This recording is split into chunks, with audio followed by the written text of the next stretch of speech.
best known as a jazz musician and also performed classical compositions and spirituals. Some of my most memorable performances include 2 inaugurations for Governor Bill Clinton.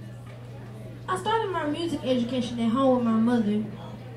By the time I was 8, I started playing for the church.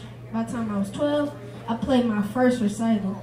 By the time I was 14, I was hosting a half-hour musical program for classical music.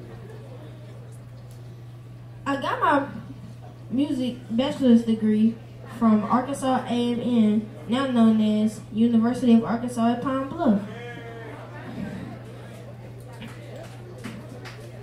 I started my teaching career at Mississippi Valley State University in Benton, Mississippi. After 2 years, I was drafted to the U.S. Army, where my musical talent on the piano and organ was immediately recognized.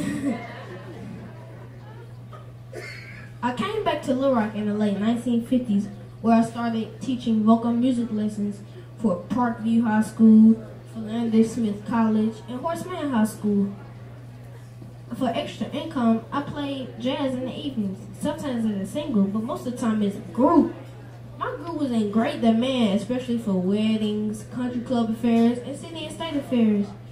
I had the pleasure of having singer Tony Bennett, yes, I said Tony Bennett, come to one of my group's performances.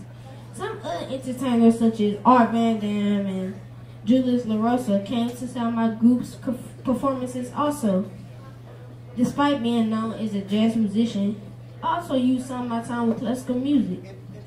I featured as a guest artist on the piano for the Arkansas Symphony Orchestra in Little Rock, Arkansas, and the Northwestern Symphony Orchestra in Fort Smith, Arkansas. I also formed a group in my own name named the Art Porter Singers with some of my former vocal students and performed at the Handel's Messiah at Bethlehem AME Church. July 23rd, 1993, I died from lung cancer. I was eulogized at Bethlehem AME Church where I was the organist for 35 years. 35 years? That's a long time! Who am I? I'm Art Porter Sr.